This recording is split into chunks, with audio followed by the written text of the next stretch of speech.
بسم الله الرحمن الرحيم، والصلاة والسلام على أشرف المرسلين. صباح الخير، صباح الفل، صباح الورد والياسمين. ازيكم يا حبايبي؟ عاملين ايه؟ يا رب تكونوا كويسين كلكم وبخير. احنا النهارده هنعمل معاكم حاجه مسكره، يعني هي صوابع زينب. انا طول عمري عملتها بطرق كتير، بس دي احسن طريقه انا حبيتها، حبيت طعم صوابع زينب فيها بجد يعني. فانا هعملها لكم النهارده، واللي يعملها وتعجبه يقول لنا في الكومنتات او ينزل لنا صورها زي ما انتم عارفين طبعا على الصفحه. قبل ما نبدأ الفيديو بتاعنا كده ندعي لكل موتانا، موتى المسلمين بالرحمة، وندعي لكل مرضانا ومرضى المسلمين بالشفاء إن شاء الله. ويلا بقى نشوف المقادير اللي معانا ايه. بسم الله الرحمن الرحيم. كده عندنا هنا نص كيلو دقيق عادي، وهنا نص كيلو دقيق سمونيلة اللي هو دقيق البسبوسة السايب،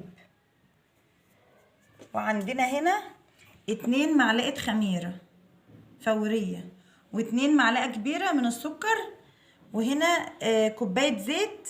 بس يعني هو يستحب بلاش زيت التموين، عشان هو زيت التموين بيبقى ليه ريحة شوية كده، فانا صراحة ما بحبش استعمله في الحلويات عموما الحلويات يعني. او الصوصات المسكرة او كده. يعني يستحسن يعني اي زيت عباد شمس، زيت ذرة، اي زيت نضيف يعني. ومعانا هنا كوبايه ميه دافيه، ونشوف هنحتاج اكتر منها او اقل من كده، يعني هنشوف دلوقتي مع بعض. ومعانا هنا سيرب احنا عاملينه. احنا بنعمل مثلا بنعمل كيس السكر بحاله كده سيرب، ولما يبرد نعبيه في برطمانات ونعينه في التلاجة. لما انت بتعملي حاجه مسكره بتبقى كانك لاقياه. فيا ريت اللي مش عامل كده، جاي لكم رمضان اهو، قبل رمضان بكام يوم بقى هعمل مع بعض كده، نعمل صوصات مسكره وهنعمل الصوصات الحادقه، وهعباها في برطمانات وهنقعها في التلاجة، وساعه الطبخه تبقي كانك لاقيه الحاجه دي. فيلا بينا معانا كده نشوف هنعمل ايه. احنا هنحط بقى كده دقيق السمونيله على الدقيق العادي. يبقى احنا تاني هنقول، وانا بحط نص دقيق عادي ونص دقيق سمونيله، وعندي هنا معلقتين خميره. ممكن تقسمي المقدار، يعني لو ده كتير عليك اعملي ربع وربع، ومعلقة خميرة، هتعملي ربع معلقة وربع سكر، ومعلقه خميره نص ومعلقه كوباية سكر. زيت، يعني اقسمي المقدار زي ما انت عاوزة. وعندي هنا معلقتين كبيره من السكر. هنقلب طبعا كل المكونات الجافه دي كده مع بعضها.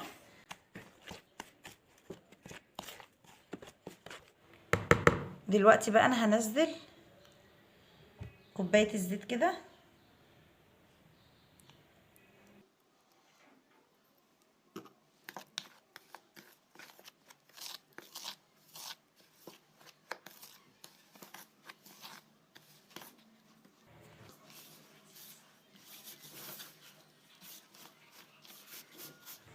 خلي الزيت كده يغلف الدقيق كله الاول. كأنك زي ما بتبسي كده سمنة في البسبوسة او دقيق الكحك كده، يعني ايه، لغاية لما تحسي ان هو كله ما بقاش ناشف معاكي. شايفين يا حبايبي؟ هو كله بقى قدامي زي الرمل المبلول ازاي. خلاص هو كده الزيت غلف ال- الدقيق كله. انا هبدأ بقى ايه، انزل كده بالمية. تنزلي بالمية واحدة واحدة لغاية لما تتكون عندك عجينة متماسكة، علشان تعرفي تشكليها. طبعا احنا دلوقتي في السقعة، في يعني يا ريت مية دافية. في الصيف بقى عادي، بحرارة المية العادية بتاعت الحنفية عادي واشتغلي.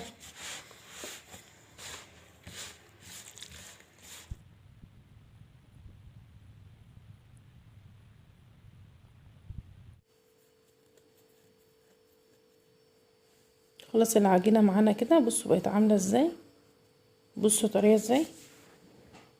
ما تخليهاش طرية بتلزق في الايد ولا ناشفة، لا خليها كده حلوة تقدري تشكليها كده بسهولة.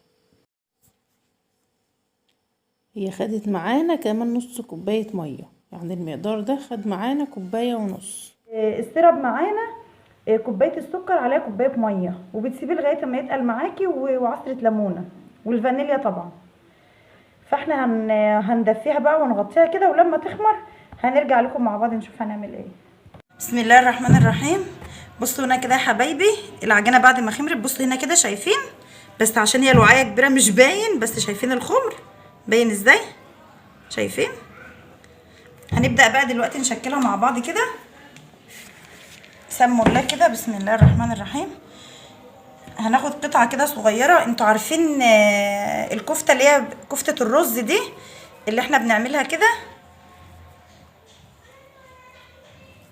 كفته الرز العاديه والمبشره، وهنعمل كده. شايفين اهو اهو اهو اهي اهي يا حبايبي.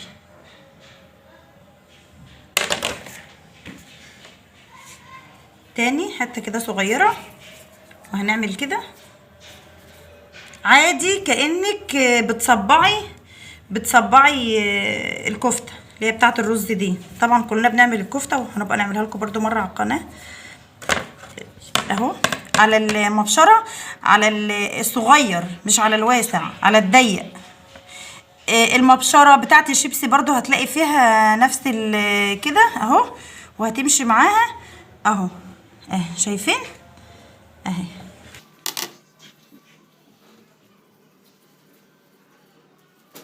اهو حبايبي كده، وهدي كده على المبشره اهو اهو ولا اي حاجه خالص، وبتبقى جميله والاطفال بيحبوها والكبار بيحبوها والكل بيحبها صراحه يعني. ما تكبريش قوي عشان هي لسه هتخمر. عشان على ما تخلصي خالص انت هتبصي تلاقيها كبرت، يعني اللي انت عملتيه ده كبر كمان. بصوا كده، بصوا بصوا هي مش بتلفها عليها وخلاص، هي بتضغطي بصوابعك خالص. تضغطي بصوابعك. بصي شايفين؟ بتبقى مفتوحة. شايفين مفتوحه من جوه اهي. شايفين من جوه يعني احنا عامله ازاي؟ بنصبعها صباع كده عادي، بس وانت بقى بتشكلي اضغطي وانزلي لتحت، اضغطي وانت نازله، عشان تعمل معاكي، تاخد معاكي الشكل ده اولا، وثانيا تبقى مفتوحه من جوه، يعني زي بتاعه اللي بتتباع بره بالظبط. ده صباع مقفول خالص اهو. بصوا انا حطيتها هنا اهي على اول السطر اهي، ايديا اهي بتضغط وبتلف. انزلي انزلي لغايه ما تلف معاكي للاخر اهو كده. بصوا كده المقدار طلع معانا الكميه دي. احنا خلاص كده شكلناها خلاص اهي كده، بقت واقفه بس على التحمير على طول. شايفين شكلها عامل ازاي اهي. بصوا طلع معانا الكميه دي، ده اللي هو نص كيلو دقيق على نص كيلو سيمولينا، يعني كله كيلو، نص من ده ونص من ده. هنروح بقى دلوقتي نحمرها ونرجع لكم تاني. هنا حطينا بقى الطاسه على النار وحطينا فيها زيت. معلش والله كنت بصور بس للاسف الفيديو ما كانش شغال. فدلوقتي احنا حطينا الطاسه كده على النار، واول ما الزيت سخن وطينا على النار خالص، ونزلنا بقى ايه بصوابع زينب اللي معانا. وطي النار وعشان ما تبقاش مسلوقه من جوه، هتاخد لون من بره بس تلاقيها من جوه نيه، فلازم النار بتبقى واطيه عشان تبقى طالعه ناشفه وحلوه كده يعني. وهقول لكم بقى على حاجه، انا كل المسكر بتاعي اي حاجه مسكره، يعني لو هي بتبقى ناشفه، يعني لو انا عاملاها كنافه ناشفه او جلاش ناشف، انا بستنى الاتنين يبردوا وبعد كده بسقيهم العسل. لكن لو انت حابه طبعا ان يكون فيها حاجه طريه، فخلي واحد ساخن وواحد بارد، كده بتطلع الحاجه معاكي حنينه شويه. لكن انا صراحه انا كنافه ناشفه فبحبها مقرمشه، جلاش ناشف فبحبه مقرمش. فانت على حسب رغبتك، الاتنين في ايديكي، الاتنين في ايديكي يا حبيبتي. شوفوا انتوا المستكه الحلوه دي، انا جربت 90 مستكه قبل كده، واحده من هنا سيليكون، واحده من هنا مش عارفه ايه تتقطم من هنا، لا من هنا الحته دي تقع، لا بس دي جميله صراحه. انا لسه جايباها كده من اسبوع، بس حلوه خالص، مجملده كده وجامده وحلوه، جميله قوي ومش غاليه. كام؟ 12 ونص 12 ونص، بس حلوه قوي. احنا هنبقى نعمل لكم فيديو مشتريات، احنا شاريين حاجات حلوه وهنوريها لكم. ما احنا دلوقتي بقى اخوات واسره مع بعضنا، فاحنا مش هنخبي حاجه عليكم، اللي هنشتريه هنوريه لكم. بصوا يا ساعه ما تخف خالص بتلاقيها طلعت على الوش كده، يعني اول ما بتحطيها بتبقى تحت خالص، اول ما بتلاقيها طلعت على فوق تبقى هي كده ايه خلاص بقى بتخش في السوا. كل ما بتستوي بتخف فتلاقيها ايه بتطلع على فوق. بس بصراحه انا الطريقه دي بتبقى جميله، نافشه من جوه كده مش مكتومه وجميله، اللي هي انت عايزه تاكلي واحده لا وتاكلي التانيه وتاخدي، اللي هي مش مكتومه خالص، بتبقى جميله جميله جميله بجد يعني. شوفوا احنا قلنا لكم بصغروا البتاع بتاعتها، التشكيله بتاعتها عشان تشوفوا رفعها وصغر، هي بتنفش، بتبقى قلبها من جوه يعني. هبكسر لكم واحده اوريها لكم، ما بتبقاش مكتومه ابدا يعني، بتبقى حلوه خالص بجد يعني. انا جربت طرق كتير كنت احسها من جوه خامه واحده كده شبه البسبوسه، لكن دي لا، بتبقى جميله، فعجبتني بقى في الاكل عن التانية. دي مغريه في الاكل خالص عن التانية، رغم ان الطرق التانية انا كنت بحط في العجينه زبده مش بعجنها بزيت، ورغم ان دي زيت فلا اطعم واحلى كتير واخف في الاكل خالص. فجربوها، واللي يجربها يقول لنا رايه ايه.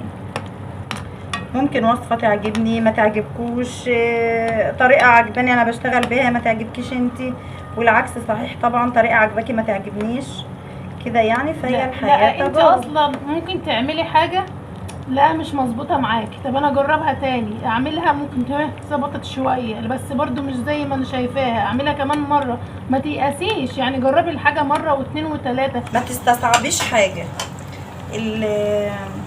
خلي ايدك في الحاجه على طول في الشغل، طول ما ايدك شغاله هتحفظ اصلا مقادير يعني. انت بعد كده حتى هتلاقي خلاص ايدك عرفت بتحط ايه من غير ما تبقي كاتبه، من غير ما تبقي مسجله، لا انت خلاص عرفتي، ايدك بقت حافظه المقادير، ده بياخد ايه وده بياخد ايه، وخلاص عرفت الطريقه، مره في مره هتنجح معاكي. لكن ان انت تعملي حاجه طلعت بايظه منك لا خلاص لا، ما تيأسيش، جربي مره وجربي اتنين وجربي تلاته لحد ما تلاقيها ظبطت معاكي. في كل مره هتطلعي بغلطه، هتطلعي بتكه كده، بس هتستفيدي المره اللي بعدها هتلاقي نفسك مستفيده. انا كنت غلطت في الحته دي، لا يعني هتستفادي بقى يعني مش ان انت مثلا تعملي حاجه ولقيتها مش مظبطه معاكي تهبطي، لا بالعكس، ده يحمسك ان انت لا المره الجايه تظبطي اكتر. وممكن انت مثلا تاخدي وصفه من حد وتلاقيها مش عاجباكي، انت ممكن تظبطيها، سبحان الله يعني. واحد ممكن ياخد طريقه من حد كده ويلاقيها لا ده انا لو كنت شلت كذا او ضفت كذا فبتبقى اجمل. فانتي انا بقول لك خدي الفكره ووظفي الحاجه على حسبك انتي، شغلي مخك ما تركنيهوش. بصوا انا هبدا كده ايه اللي احسها ان هي درجه الحمار بتاعها بقت عجباكي، بتطلعيها تخرجيها خلاص. اللي لسه شويه بسيبها شويه. انا باخد كده بصفي،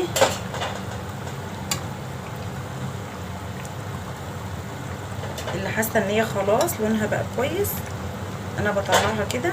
بنطلع في مصفى جنبنا كده عشان ايه هي هتصفي نفسها على طول ايه في طبق جنب مصفى كده جنبنا، مصفى وتحتها حاجه كده علشان اي زيت فيها ينزل. بجد بتبقى جميله جميله جميله، ومن حلويات يعني رمضان بقى الحلوه خالص يعني. بنتي مش طول رمضان بقى تشتغلي كنافه وقطايف، صوابع زينب، بلح الشام وجلاش وبسبوسه وكله كنافه وكل حاجه بقى، كل حاجه. وفي حلويات تانية كتير هنعمل لكم كل حاجه، بس ما تنسوناش في اللايك وشجعونا عشان نديكوا اكتر. احنا اللايكات الكتير بجد بتشجعنا ان احنا نعمل احسن. شوفوا ادي طاسه طلعت معانا اهي، شكلها مغري عايز يتاكل يعني، بتقول لك كليني يعني.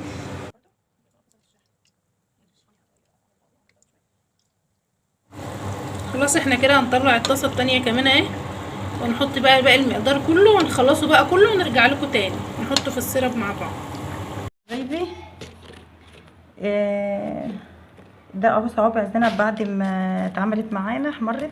بصوا شوفوا صوت الخرفشه، بجد والله ما قادره اوصف لكم جمالها، وبتبقى حلوه في الاكل جدا جدا جدا. الطريقه دي جربوها والله هتعتمدوها على طول في اي حاجه لصوابع زينب. بالنسبه لصوابع زينب يعني زينب اللي حمرنا صوابعها، زينب اللي حمرنا صوابعها. ما عندناش زينب خالص في العيله صح؟ لا ولا احنا ولا انتوا ولا ماما برضو بتهيألي تصدقوا احنا ما عندناش ذنب خالص، فاحنا عشان كده بقى متوصيين. هنزقها بقى كده السراب بتاعها. والله لونها يا جماعة يعني الكاميرا فعلا ظلمها. لونها في الإضاءة كده ونشوف شكلها ايه. لا برضه هي أحلى، برضه أحلى من إضاءة ومن غير إضاءة. هنزقها بقى كده. احنا منطلعهاش من الزيت غير لما تحمر، يعني تنشف. مش ساعة ما تحمر تاخد لون تقومي خلاص طافية الزيت عليها، لا، تنشف معاكي وبعدين بقوا مطلعاها. عشان كده بقول لكم وطوا النار. يعني والله البت لما جت برضو قالت هي لونها في الكاميرا مش زي الحقيقة. ليه تقول لي اقفلي الفلاش؟ قلت لها ما انا قفلت وجربت يعني نفس اللون. هو احيانا الكاميرا فعلا عشان احنا بنصور بكاميرا فون يعني بتبقى الدنيا معانا صعبة بجد يعني. انا هرصها لكم كده.